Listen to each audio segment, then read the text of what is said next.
शेतकऱ्याला बेकायदेशीर मारहाण करणाऱ्या ठाणेदारावर निलंबनाची कारवाई करावी, पोलीस अधीक्षकाकडे पीडितांची मागणी। यवतमाळ जिल्ह्याअंतर्गत येणाऱ्या दिग्रस तालुक्यातील आनंदवाडी या भागात राहणारा शेतकरी अमोल प्रकाश चव्हाण हे 23/8/2024 रोजी HDFC बँक दिग्रस शाखेमध्ये बँकेत पीर कर्ज मागण्याकरता गेले असता सदर कर्ज भरून सुद्धा बँकेने मागील कारणे दाखवत शेतकऱ्यांचे कर्ज नाकारले। त्यामुळे अनेक शेतकऱ्यांनी याबाबत बँकेचे व्यवस्थापक यांच्याशी संवाद साधला।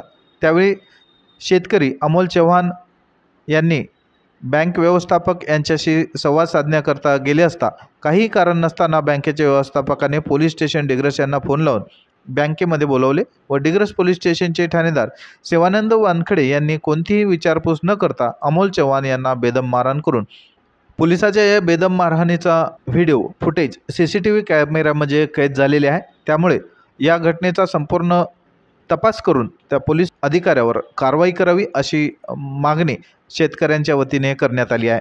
जातीवाचक शिवीगाळ व अश्लील शिवीगाळ अशाची तक्रार आनंदवाडी येथील शेतकऱ्यांनी पोलीस अधीक्षक यवतमाळ यांच्याकडे दिली आहे।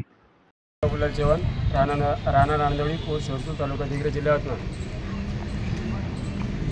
23 ऑगस्ट 2024 रोजी HDFC बँकेत माझा भाऊ नाव अमोल प्रकाश चव्हाण पीक कर्ज मागण्यासाठी गेले असता दिग्रस ठाणेदार सर्वानंद वानखडे साहेबांनी माझ्या भावाला जाणून बुजून मारहाण केली। त्याकरिता आम्ही आज SP ऑफिसला निवेदन दिले आणि आमच्यासोबत त्याचे वडील समस्त गावकरी मंडळीसुद्धा आम्ही 20-25 जण इथं आला असेल। आम्हाला साहेबाचं सस्पेन्शन किंवा बदली हीच आम्हाला निवेदन आम्ही मागणी केली असेल।